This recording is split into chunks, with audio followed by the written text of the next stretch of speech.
काफी रात हो चुकी थी और तेज बारिश भी हो रही थी। जैक अपनी माँ की सुनाई कहानी को याद करता हुआ एक खिलौने से खेल रहा था। आवाज सुनकर उसके पिता देखने चले आते हैं। वो उससे जागने का कारण पूछते हैं तो वो उनसे कहता है कि मैं तो सो रहा था पिताजी, लेकिन राक्षसों ने मुझे जगा दिया। उसके पिता कहते हैं, बेटा राक्षसों जैसी कोई चीज नहीं होती। वो कहता है, होते हैं पिताजी, माँ ने मुझे बताया था कि राक्षसों से डरकर ही बादल गरजते हैं। वो अपने तकिए के नीचे से एक कहानी की किताब निकालता है। क्योंकि वो कहानी उसने आधी ही सुनी थी, इसलिए वो उनसे आगे की कहानी सुनने की जिद करता है। वो भी अपने बेटे की बात मानकर उसे कहानी सुनाने लगते हैं। काफी समय पहले कुछ पादरियों ने गमले में जादुई बीज ये सोचकर बोए थे कि उनके सहारे वो स्वर्ग में अपने भगवान से मिल सकते हैं, लेकिन उन्हें ये नहीं पता था कि वो पेड़ उन्हें भगवान की बजाय उनकी मौत से मिलवाने वाले हैं। क्योंकि वो पेड़ धरती और आकाश के बीच एक रहस्यमयी और शैतानों से भरी जगह पहुंचते थे। वो राक्षस उन पेड़ों से धरती तक आने का रास्ता ढूंढ लेते हैं और नीचे आकर वो तबाही मचाने लगते हैं। जो भी चीज उनके सामने आती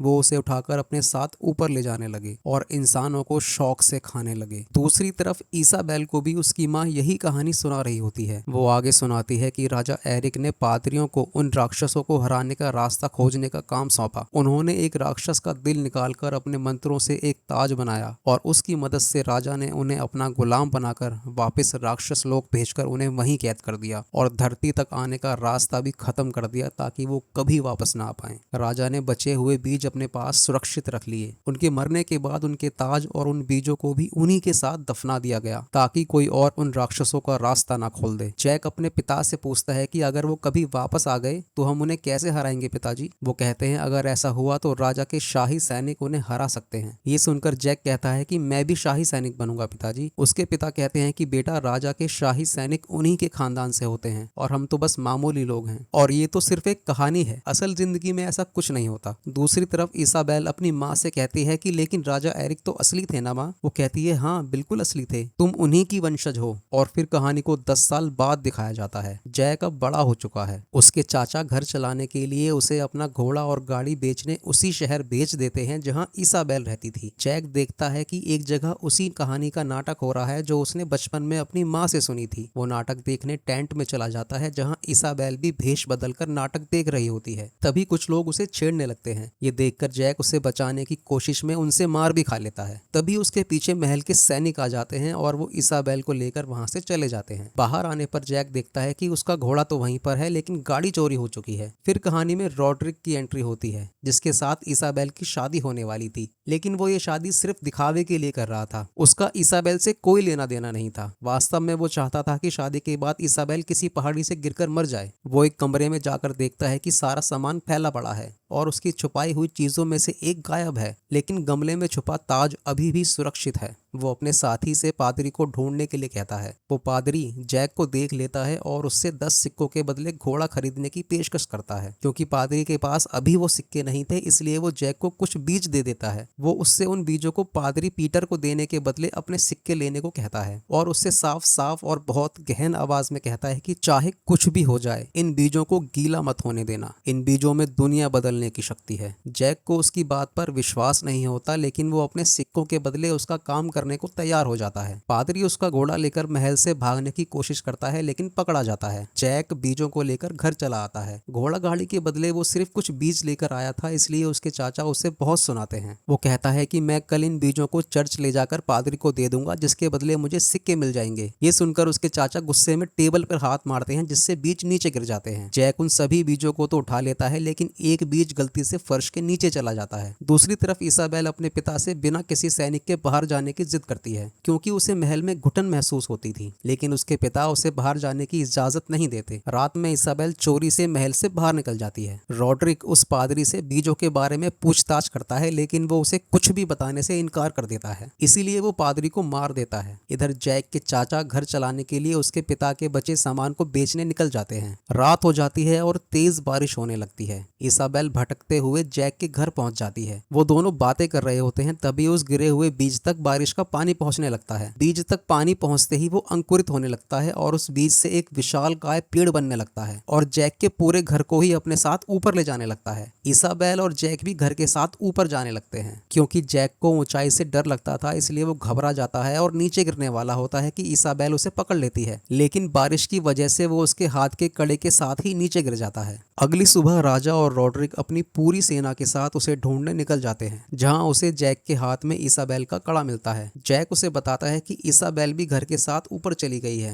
राजा रॉड्रिक के साथ ही जैक को भी अपनी बेटी को लेने उसे ऊपर भेज देते हैं। वो सब रस्सी के सहारे ऊपर चढ़ने लगते हैं। वो पेड़ इतना ऊंचा था कि उन्हें चढ़ते चढ़ते रात हो जाती है। तेज बारिश भी हो रही थी लेकिन अभी भी सफर बाकी था। बारिश के कारण उनके सैनिक चढ़ नहीं पा रहे थे और बीच में ही फंस गए थे। रॉड्रिक जल्दी जाना चाहता था इसलिए वो अपने साथी से रस्सी कटवा देता है और उन्हें मरवा देता है। अगली सुबह जब वो जाते हैं तो उनके सामने राक्षस लोक होता है। सैनिक इसाबेल के पैरों के निशान से उसका पीछा करते करते अंदर चले जाते हैं। जब वो सब सुरंग से ऊपर पहुंचते हैं तो वहां का नजारा देखकर हैरान रह जाते हैं। रॉड्रिक जैक से पादरी के दिए हुए बीजों के बारे में पूछता है। जैक बचे हुए सभी बीजों को रॉड्रिक को दे देता है लेकिन चालाकी से एक बीज को छुपा लेता है। सैनिक इसाबेल के पैरों से बनाए निशान की मदद से उसे ढूंढते हुए आगे बढ़ने लगते हैं। जैक को अपनी कहानी वाली किताब मिल जाती है जो उसने इसाबेल को दी थी। ये देखकर सब उसे ढूंढने के लिए अलग अलग दिशा में फैल जाते हैं। वहां उन्हें कुछ भेड़ें दिख जाती हैं जिन्हें पकड़ने के चक्कर में जैक और क्रो जाल में फंस जाते हैं। अचानक से वहां मौजूद सभी भेड़ें और पक्षी भागने लगते हैं क्योंकि अभी तक जो राक्षस सिर्फ कहानियों में कैद था वो अब सामने आने वाला था। जैक उसे देखकर पानी के अंदर ही छुप जाता है। क्रो पेड़ के पीछे और एलमोंड बड़े से पत्थर के पीछे छुप जाता है। वो राक्षस पेड़ के पीछे छुपे सैनिक को सूंघ लेता है और एक ही छलांग में उसे अपने हाथ से मसल देता है। ये देखकर एलमोंड जो पत्थर के पीछे छुपा था वो उस पर तलवार से वार कर देता है, लेकिन उस राक्षस को खरोंच तक नहीं आती और वो उसे भी पकड़ लेता है और दोनों को अपने साथ ले जाता है। ये देखकर जैक उसका पीछा करने लगता है। दूसरी तरफ रॉड्रिक की टीम इसाबेल को ढूंढती हुई पहाड़ के किनारे पहुंच जाती है। रॉड्रिक शाही सैनिकों में से एक को पहाड़ के नीचे फेंक देता है क्योंकि वो राजा का वफादार था और वो इसाबेल से शादी करके सत्ता हथियाना चाहता था। रॉड्रिक का साथी विकी उसकी मौत का मजाक उड़ाने लगता है कि तभी एक दूसरा राक्षस उसे उठाकर मक्खी की तरह खा जाता है। उसे खाने की देर थी कि इतने में पहाड़ के दूसरी साइड से एक और राक्षस आकर रॉड्रिक को खाने वाला होता ही है कि तभी वो अपने बैग से राजा एरिक का ताज निकालकर अपनी ढाल बना लेता है। दूसरी तरफ जैक उस राक्षस का पीछा करता हुआ जंगल के अंदर तक पहुंच जाता है जहां उसे उन राक्षसों की गुफा मिल जाती है और जहां राजकुमारी कैद होती है। राक्षसों का सेनापति इसाबेल को सूंघकर पता लगा लेता है कि वो राजा एरिक की वंशज है। वो उससे ऊपर आने का रास्ता पूछता है क्योंकि वो एक बार फिर से धरती पर तबाही मचाने का इरादा कर चुका था, लेकिन वो उसे कुछ भी बताने से इनकार कर देती है क्योंकि वो ये जानती थी कि उनके धरती पर आने के बाद क्या हो सकता है। वो इसाबेल से बात कर रहा होता है कि इतने में वो राक्षस क्रो और एलमोंड को पकड़कर वहां ले आता है। वो उनसे भी वही सवाल करता है जो उसने राजकुमारी से किया था। क्रो के रास्ता ना बताने पर वो उसे कच्चा चबा जाता है। इधर जैक भी पीछा करता हुआ उनकी गुफा तक पहुंच जाता है। दूसरी तरफ सेनापति फैलॉन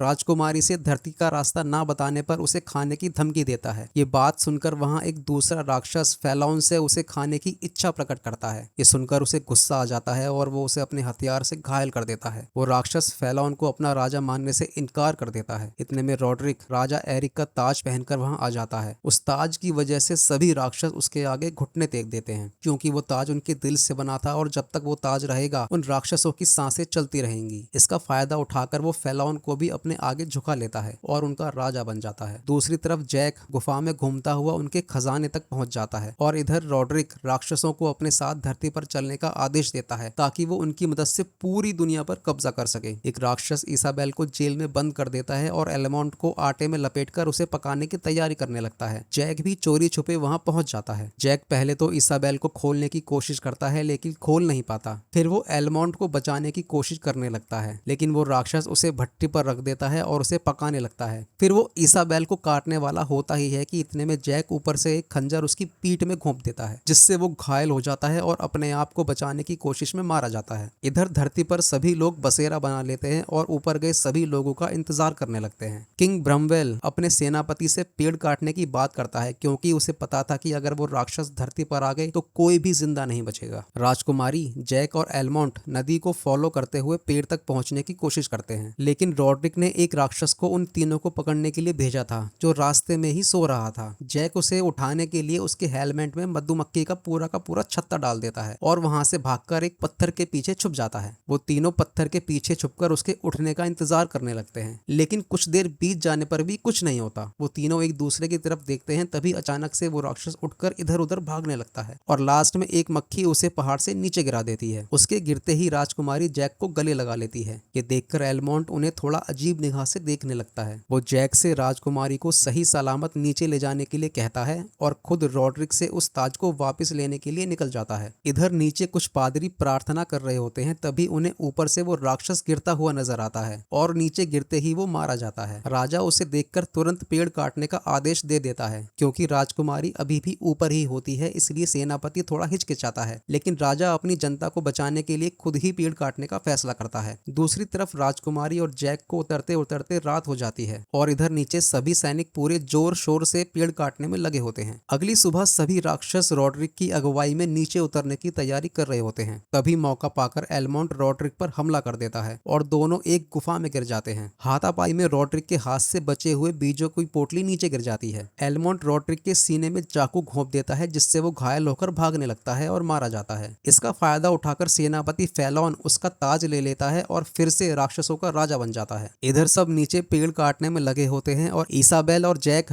बीच में ही फंसे होते हैं और ऊपर से सब देख रहे होते हैं कि पूरा पेड़ धीरे धीरे उखड़ता जा रहा है। ये देखकर एलमोंट भी पेड़ को पकड़ लेता है। जैक और इसाबेल भी पेड़ के साथ नीचे गिरने लगते हैं। जैक एक टहनी काटकर इसाबेल के साथ लटकता हुआ सुरक्षित नीचे आ जाता है। उधर एलमोंट भी पानी में सुरक्षित नीचे उतर जाता है। इसाबेल अपने पिता से रॉड्रिक की गद्दारी के बारे में बात करती है और बताती है कि कैसे जैक ने उसकी जान बचाई। राजा जैक को अपनी बेटी की जान बचाने के बदले कुछ सिक्के दे देता है। इसाबेल अपने पिता के साथ महल चली जाती है। तभी बारिश शुरू हो जाती है और ऊपर पहाड़ पर बीजों की पोटली फेलॉन को मिल जाती है, जिन्हें देखकर वो उन्हें नदी में फेंक देता है और वो बीज वहीं उग जाते हैं और पहाड़ चीरकर ऊपर उठने लगते हैं। सभी राक्षस पेड़ के सहारे धरती पर तबाही मचाने के लिए नीचे आने लगते हैं। इधर जैक के पास भी एक बीज सुरक्षित होता है, जिसे वो अपने पास ही रख लेता है। तभी वो पानी में ऊपर से आने वाले राक्षसों को देख लेता है और तुरंत वापस जा रही सेना को खबर करने निकल पड़ता है। जैक के वहां पहुंचने पर राक्षसों की सेना भी उनका पीछा करते हुए उन तक पहुंच जाती है और वो उन पर हमला बोल देते हैं। सेना महल की तरफ भागने लगती है। फेलॉन उन्हें महल में पहुंचने से पहले ही पकड़ना चाहता था। इधर एलमोंट राक्षसों को आता देख महल के चारों तरफ आग लगा देता है। सेना महल में पहुंचने में कामयाब हो जाती है और जैक भी अपने घोड़े की मदद से आखिरकार महल में पहुंच ही जाता है। जैक को पकड़ने की कोशिश में सेनापति फेलॉन पानी में गिर जाता है और उसकी बाकी सेना महल पर आक्रमण कर देती है और बड़े बड़े हुक्स की मदद से महल के पुल को खोलने की कोशिश करने लगती है। राजा इसाबेल को जैक के साथ एक मशाल जलाने के लिए भेजता है ताकि बाकी राज्य भी खबरदार हो जाएं। जैक और इसाबेल खुफिया रास्ते से महल के बाहर जाने लगते हैं और उधर महल के बाहर सभी राक्षस पुल को खोलने की कोशिश में लगे होते हैं और महल के सैनिक पुल को बंद करने में, लेकिन वो राक्षस पेड़ों में आग लगाकर उन्हें सैनिकों पर फेंकने लगते हैं, जिससे वो कमजोर हो जाते हैं। इधर सेनापति फेलॉन महल के फर्श को फाड़कर अंदर आ जाता है और उधर बाहर सैनिक बड़े बड़े तीरों की मदद से बहुत से राक्षसों को मारने में कामयाब हो जाते हैं, लेकिन आखिरकार उन्हें भी हार का सामना करना ही पड़ता है। इधर फेलॉन महल के अंदर राजकुमारी को सूंघता हुआ उसे ढूंढने लगता है। जैक और इसाबेल चुपचाप छुपकर अपनी जान बचाने में लगे होते हैं, लेकिन फेलॉन उसे ढूंढ ही लेता है और दोनों भागने लगते हैं। फेलॉन इसाबेल को पकड़ लेता है और उसे खाने वाला होता ही है कि तभी जैक उसे बचाने के लिए फेलॉन को मारने वाला होता है और पकड़ा जाता है। फेलॉन जैक को खाने के लिए अपना मुंह खोलता है, तभी जैक को अपने पास रखा बीज याद आता है और वो उसे फेलॉन के मुंह में डाल देता है। बीज के पेट में जाते ही फेलॉन तड़पने लगता है और वो बीज पेड़ बनकर उसका शरीर फाड़ता हुआ बाहर निकल जाता है, जिससे फेलॉन मारा जाता है। उधर महल के बाहर राक्षस अंदर घुसने की जद्दोजहद में लगे होते हैं। राजा और एलमोंट उनसे लड़ने के लिए तैयार होते हैं, लेकिन उन्हें पता था कि वो उनका कुछ भी नहीं बिगाड़ सकते। वो राक्षस उन पर हमला करने वाले होते ही हैं कि इतने में जैक वो ताज पहनकर वहां आ जाता है और सभी राक्षस उसके आगे घुटने टेक देते हैं और वापस राक्षस लोग चले जाते हैं। जैक और इसाबेल की शादी हो जाती है और कई सालों बाद जैक अपने बच्चों को वही कहानी सुना रहा होता है और उस ताज को एक मुकुट में ढाल दिया जाता है और फिर कई सालों बाद लंदन में उस मुकुट को एक म्यूजियम में दिखाया जाता है, जहाँ कुछ स्कूल के बच्चे उसे देखने आए हुए थे और यही कहानी का अंत हो जाता है।